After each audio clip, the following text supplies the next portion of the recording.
नमस्कार साथियों, स्वागत है आप सभी का स्टडी अफेयर्स में। HAL हिंदुस्तान एरोनॉटिक्स लिमिटेड जो कि सरकारी कंपनी है, डिफेंस के क्षेत्र में काम करती है, उसमें कुछ हिस्सा सरकार बेचने जा रही है। कितने प्रतिशत? 3.5%।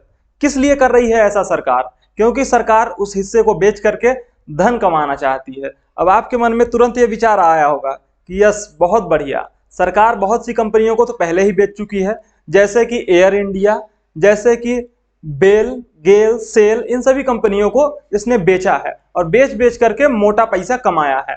सरकार से कंपनियां चलाई नहीं जाती हैं, तो वो बेच बेच करके उनसे पैसा कमा रही है और आखिरकार इसके अलावा ये सरकार कर भी क्या सकती है। इस तरीके का विचार आपके मन में आना शुरू हो चुका होगा।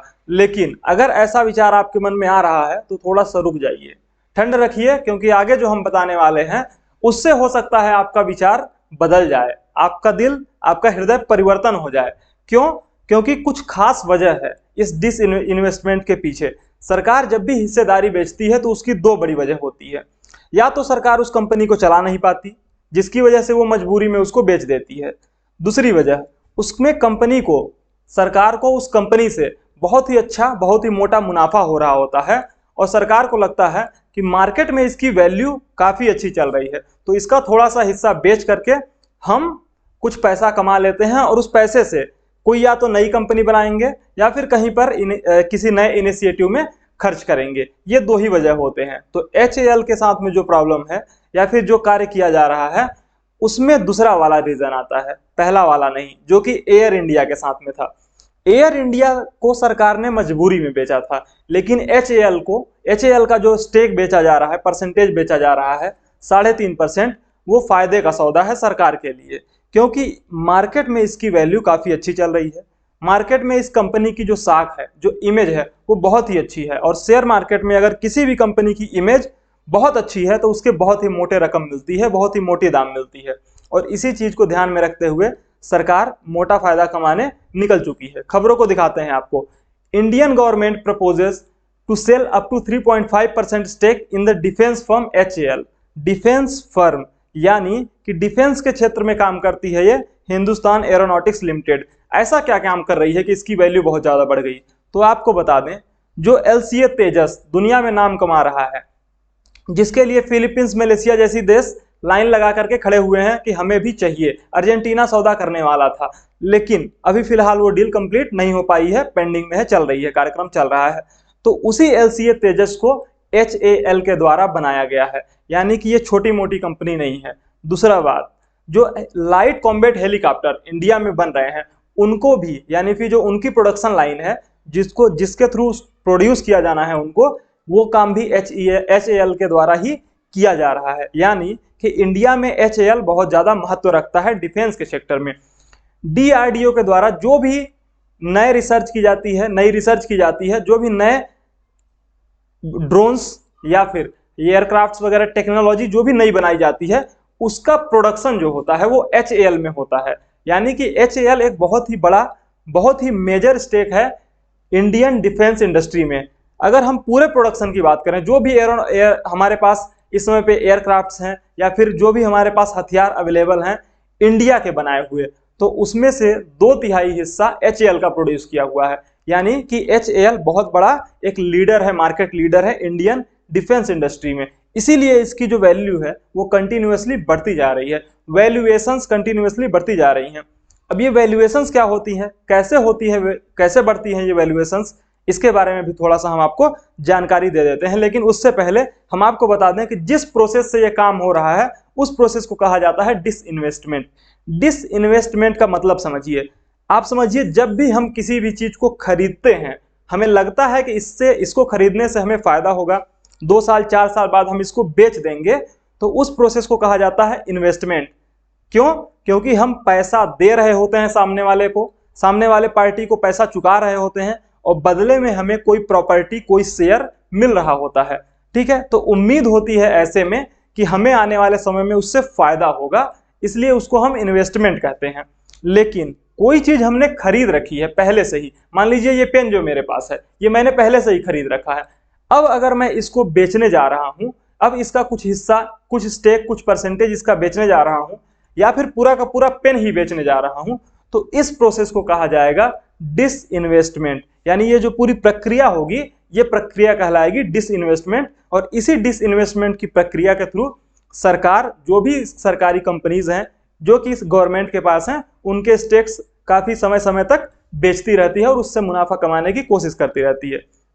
दूसरी चीज, वैल्यूएशंस क्या है, जो कि की फैक्टर है इस पूरे कार्यक्रम में। वैल्यूएशन की बात करते हैं मेरे प्यारे साथियों। अगर आपको वैल्यूएशन के बारे में समझना है तो एक चीज ये समझिए कि किसी भी चीज, कोई भी चीज है, उसकी वैल्यू को हमें बढ़ाना है। बस सिंपल सी बात कि अगर किसी भी चीज की वैल्यू, उसकी कीमत जो आज है उससे डबल हो गई, 3 गुना हो गई, 4 गुना हो गई, या कुछ भी परसेंटेज में बढ़ गया, 10%, 20% बढ़ गया, तो उसकी वैल्यू बढ़ गई, उसकी वैल्यूएशंस बढ़ गई। कैसे बढ़ती है इसकी वैल्यूएशन? थोड़ा सा सिंपल सी आसान भाषा में समझते हैं। मान लीजिए ये पेन है, ये पेन मैंने 100 रुपए में खरीद लिया। अब आज ये 100 रुपए का पेन है, ये 100 रुपए पेन की हिस्सेदारी पूरी 100% मेरे पास है, यानी इसका मालिक मैं हूं। 100 रुपए का पेन है, इसकी कीमत क्या है? 100 रुपए। तो ये 100 रुपए इसकी वैल्यू हो गई।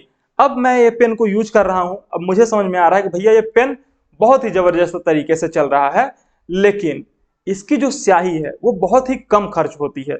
अब बात को समझिए कि अगर इसकी स्याही बहुत ही कम खर्च हो रही है बाकी पेन्स की अपेक्षाकृत, तो ये काफी अच्छा पेन हुआ।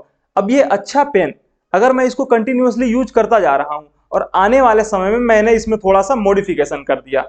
क्या मॉडिफिकेशन कर दिया? मॉडिफिकेशन ये किया कि जो इसका हार्ड कवर है ऊपर वाला, इसको बदल करके इसमें थोड़ा सा कुछ डिजाइन वाला कवर लगा दिया। अब इस डिजाइन वाले कवर की वजह से इस पेन की मार्केट में वैल्यू बढ़ जाएगी। अब चूंकि मान लीजिए ये 100 रुपए का पहले पेन था, अब मैं मार्केट में जब जाऊंगा तो मुझे पता चला कि अब इस वैल्यू को, इस पेन को खरीदने वाले बहुत ज्यादा लोग हो चुके हैं, काफी ज्यादा लोग इसमें इंटरेस्टेड हैं, उसको लेना चाहते हैं। तो अब जो 100 रुपए का पेन था हमारा, वो मार्केट में मान लीजिए 150 रुपए का हो चुका है। तो इसकी वैल्यू बढ़ गई, यानी कि इसका वैल्यूएशन क्या हुआ? अब बढ़ चुका है। अब ये वैल्यूएशन जो बढ़ चुका है, तो मान लीजिए मैंने इसमें से कुछ परसेंटेज इसका बेच दिया, मान लीजिए 10% मैंने इसका बेच दिया। अब ये हुआ कि उसका 15 रुपए, 10% 150 के हिसाब से पूरा पेन था, तो 15 रुपए हुआ इसका 10%। तो 10% हिस्सा मैंने बेच दिया, अब 90% हिस्सा मेरे पास बचा हुआ है। क्या हुआ? समय बीतता गया, अब ये पेन मेरे पास ही रहा।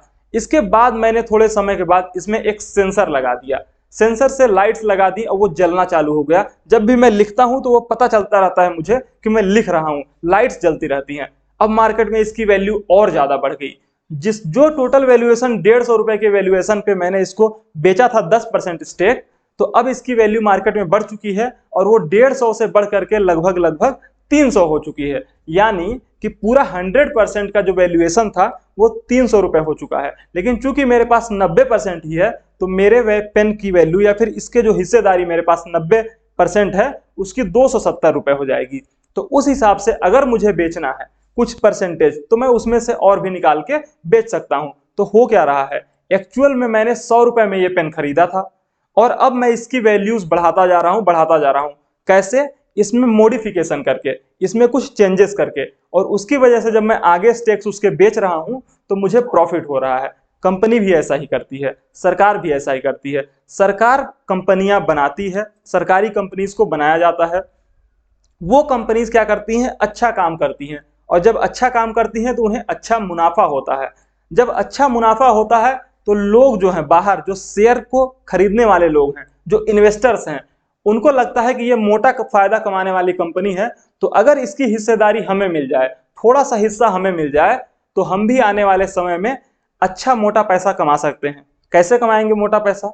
कि आज जो कंपनी 5,000 करोड़ रुपए कमा रही है, उसकी उम्मीद अगर हमें लगती है कि आने वाले समय में वो 15,000 करोड़ रुपए कमाएगी, तो उससे फायदा ये होगा कि उसके जो शेयर के प्राइसेस जो आज चल रहे हैं उससे बढ़ जाएंगे, और जब शेयर के प्राइसेस बढ़ेंगे तो हमें उससे फायदा ये होगा कि हमें भी जब बेचेंगे अपने शेयर्स को तो ज्यादा पैसा मिलेगा, मोटा मुनाफा होगा। तो इस तरीके से फायदे की लालच में, मुनाफे की लालच में लोग पैसे इन्वेस्ट करते हैं कंपनीज में, और इसी से सरकार को भी फायदा होता है। तो आपको समझ में आ गया होगा कि जो ये HAL है, हिंदुस्तान एरोनॉटिक्स लिमिटेड है, वो सरकार उस अपना स्टेक उसमें क्यों बेच रही है? क्योंकि उसकी वैल्यू बढ़ चुकी है, उसकी वैल्यूएशंस बढ़ चुकी हैं और उससे सरकार को फायदा हो रहा है। सरकार जो फायदा होगा सरकार को डिसइन्वेस्टमेंट के थ्रू, जिसमें 3.5% यानी 3.5% स्टेक वो बेचना चाहती है, तो उसको बेच करके जो पैसा उसको मिलेगा वो अपने पास रखेगी, दूसरे जगहों पर इन्वेस्ट करेगी। वो कोई कंपनी बनाने में कर सकती है, किसी नई टेक्नोलॉजी को डेवलप करने में खर्च कर सकती है, कहीं भी कर सकती है। प्रोसेस क्या है कि किस तरीके से इसको बेचा जाना है, क्या कुछ किया जाना है, उसके बारे में थोड़ा सा हम समझने की कोशिश करते हैं। लेकिन एक बात को समझना होगा कि शेयर मार्केट में जब भी कोई भी कंपनी जाती है अपने शेयर्स को बेचने के लिए, तो उसका एक ही मकसद होता है, क्या कि हमें पैसा चाहिए। पैसा लेना है किससे? जो रिटेल इन्वेस्टर्स हो गए, जो हाई नेटवर्थ इंस्टीट्यूट हो गए, उनसे, किसी से भी, जो भी व्यक्ति इन्वेस्ट करना चाहता है, आइए इन्वेस्ट करिए, हमें पैसा दीजिए, बदले में हम आपको शेयर्स देंगे। और ये जो पूरा काम जहां पर होता है उसे हम कहते हैं शेयर मार्केट। अब शेयर मार्केट में जब कोई भी कंपनी अगर पहली बार फर्स्ट टाइम जा रही है, यानी कि पहली बार पैसा उगाहने के लिए, पहली बार लोगों से पैसा लेने के लिए, बदले में उनको शेयर्स देने के लिए जा रही है, तो इस पूरे प्रोसेस को कहते हैं आईपीओ। आईपीओ यानी initial public offer. Initial public offer का सीधा सा मतलब है कि कोई भी कंपनी फर्स्ट टाइम जब शेयर मार्केट में लिस्ट होगी, अपने शेयर्स को पब्लिक करेगी, लोगों के लिए खोलेगी कि आप खरीदिए, बेचिए, तो इस पूरे प्रोसेस को कहा जाएगा इनिशियल पब्लिक ऑफर। दूसरी बार अगर कोई भी कंपनी दूसरी बार अपने शेयर्स को शेयर मार्केट में बेचने के लिए जाती है, जो भी स्टेक उसके पास बचा हुआ है, और पैसे उगाहने के लिए जाती है, तो उसको कहा जाएगा क्या?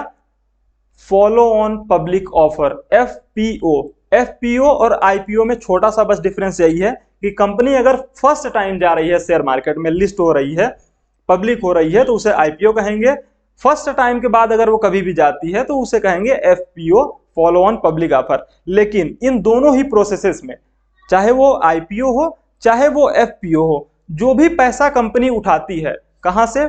मार्केट से, लोगों से, इंस्टीट्यूट से, रिटेल इन्वेस्टर से, जो लोग इन्वेस्ट करते हैं उस कंपनी में, जो भी बदले में शेयर्स लेते हैं या फिर शेयर्स खरीदते हैं, उन लोगों को इन्वेस्टर्स कहा जाता है। तो वो इन्वेस्टर्स के द्वारा जो भी पैसा मिलेगा, किसको? कंपनी को, तो वो कंपनी उस पैसे का क्या करेगी? उस पैसे का कंपनी अपने कंपनी में ही लगाएगी। यानी कि आपने जो भी पैसा लिया लोगों से, उस पैसे को आप कंपनी के अंदर ही खर्च करिए। किस लिए? उस कंपनी को आगे बढ़ाने के लिए, उस कंपनी को नए नए प्रोडक्ट्स डेवलप करने के लिए, उसकी मार्केटिंग, उसके सेल्स, अलग अलग डिपार्टमेंट्स में कि किस तरीके से कंपनी की ग्रोथ करनी है, उसके लिए। तो ये पूरा प्रोसेस होता है आईपीओ और एफपीओ में। लेकिन जिस कार्यक्रम के थ्रू एचएएल के परसेंटेज स्टेक बेचे जा रहे हैं, वो है ओएफएस। ओएफएस यानी कि ऑफर फॉर सेल। अब ये नया प्रकरण क्या है, इसके बारे में थोड़ा सा समझिए कि ओएफएस क्या है और ये कैसे डिफरेंट है आईपीओ से, एफपीओ से। देखिए, आईपीओ और एफपीओ में हमने क्या बताया आपको कि जब भी कंपनी अपना स्टेक बेचेगी, उसको पैसा मिलेगा, तो उस पैसे को वो क्या करेगी? उसी कंपनी में इन्वेस्ट करेगी जिस कंपनी के शेयर्स को बेच करके उसे पैसा मिला है। मान लीजिए कि मेरे पास एक कंपनी है, इस पेन की कंपनी है, ये मेरा पेन एक कंपनी है, तो इसको बेच करके, इसकी कुछ हिस्सेदारी बेच करके मैं जो पैसा उगा रहा हूं, अब उसी पेन में मैं इन्वेस्ट करूंगा, इसमें कुछ नया डेवलप करने में मैं इन्वेस्ट करूंगा। तो ये होता है आईपीओ और एफपीओ में। लेकिन ओएफएस में क्या है? ओएफएस में ऐसा है कि इस पेन की कुछ हिस्सेदारी बेच करके जो पैसा मुझे मिला, उसको मैं इसमें इन्वेस्ट नहीं करूंगा, मैं उसको जेब में रखूंगा, अपने जो मन किया वो करूंगा, कुछ खाऊंगा पीऊंगा या फिर कहीं और लगाऊंगा, कुछ भी करूंगा। तो अब आपके मन में बात ये समझ में आ गई होगी कि एक्चुअल में इसको बेच करके, एचएएल के 3.5% स्टेक को बेच करके मोदी जी चाहते ये हैं कि वो जो पैसा आएगा 2,500 करोड़ रुपया, वो उसको अपने कुर्ते के जेब में डाल के घूमेंगे। ऐसा नहीं है।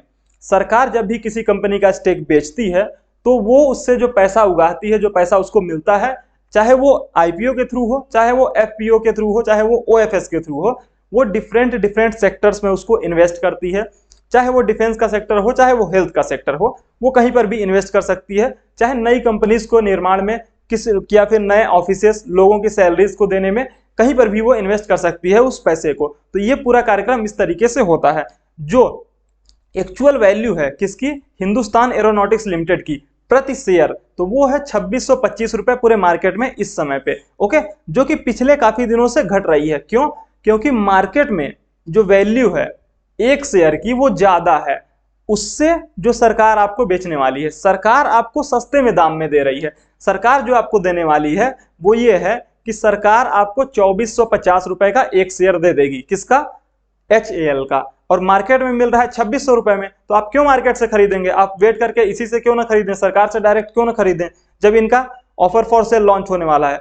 आज 23 मार्च को जो 1.75% स्टेक है, यानी देखिए इस 3.5% को दो टुकड़ों में बांट दिया।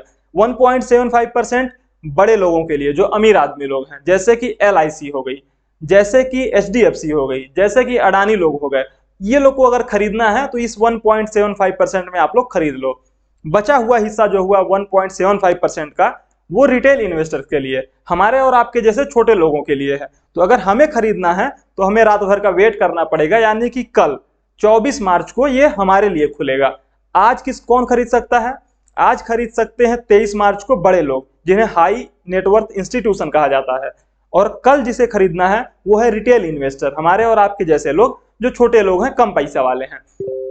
2450 रुपया में एक शेयर मिलेगा मार्केट में। ओके, अब जो टोटल परसेंटेज, जो टोटल स्टेक है उसकी बात कर लेते हैं थोड़ी सी, कि टोटल जो स्टेक है HAL का, उसका 75% स्टेक गवर्नमेंट के पास है अभी। बाकी का बचा हुआ हिस्सा, जिसमें से 4% LIC के पास है, HDFC के पास है 3.68%, और बाकी म्यूचुअल फंड्स और वगैरह वगैरह लोगों के पास कुछ कुछ हिस्सा है। यानी कि डिफरेंट लोगों के पास इसके हिस्से बटे हुए हैं। जो 75.15% का हिस्सा है वो प्रेसिडेंट ऑफ इंडिया, यानी हमारे देश के राष्ट्रपति के पास सुरक्षित रखा हुआ है। उसी में से सरकार जानकारी लेकर के, सरकार अनुमति लेकर के इसमें से 3.5% का स्टेक बेचना चाहती है। जिसको बेचने के लिए, जिसको बेच करके वो लगभग कितना पैसा कमाना चाहती है, उसके बारे में हम आपको थोड़ा सा बता देते हैं कि लगभग 2867 करोड़ रुपया इससे उगाहने वाली है सरकार, और उसको अलग अलग जगह पे खर्च करने वाली है।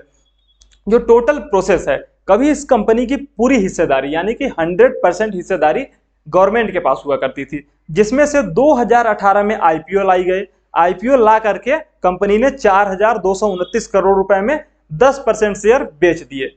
उसके बाद 2020 में कंपनी ने फिर से इसका 15% स्टेक बेच दिया, लगभग 5000 करोड़ रुपए के लिए, जो कि OFS के थ्रू था, यानी कि ऑफर फॉर सेल के थ्रू ही था। तो इस तरीके से पहले 10% बेचा गया, फिर 15% बेचा गया, 75% बचा हुआ था, जिसमें से 3.5% स्टेक सरकार आज और कल बेचने वाली है। यह पूरा प्रकरण है जो कि होने वाला है। तो जाहिर है आपको बात समझ में आ गई होगी कि सरकार क्या करती है। सरकार किसी भी कंपनी को रन करती है, उसमें मुनाफा सोचती है कि किस तरीके से ज्यादा मुनाफा, ज्यादा से ज्यादा लोगों को फायदा हो सके जब हम उसको डिसइन्वेस्टमेंट करने जाएं। और उसके लिए जरूरी ये होता है कि कंपनी अच्छे से परफॉर्म करे। तो जो भी सरकारी कंपनियां अच्छे से परफॉर्म करती हैं, उनका मुनाफा बढ़ता चला जाता है। फिर बाद में सरकार OFS, IPO, FPO के थ्रू मार्केट से पैसा उठाती है और कुछ परसेंटेज उसमें से बेच देती है। तो ऐसा नहीं है कि ये पूरा पैसा लेकर के सरकार खाने के लिए या फिर किसी मजबूरी में बेच रही है, बल्कि उसको फायदा हो रहा है इसलिए बेच रही है। और आने वाले समय में हो सकता है उस पैसे का इन्वेस्टमेंट कहीं किसी अच्छी जगह पे किया जाए, चाहे वो हेल्थ सेक्टर में किया जा सकता है, एजुकेशन में किया जा सकता है, या फिर डिफेंस में ही किया जा सकता है। तो ये पूरी खबर थी जो हम आपके लिए लेकर के आए थे। जाहिर है आपको यह वीडियो पसंद आया होगा, और अगर ऐसा है तो इस वीडियो को लाइक कीजिए और चैनल को सब्सक्राइब कीजिए। Thank you so much.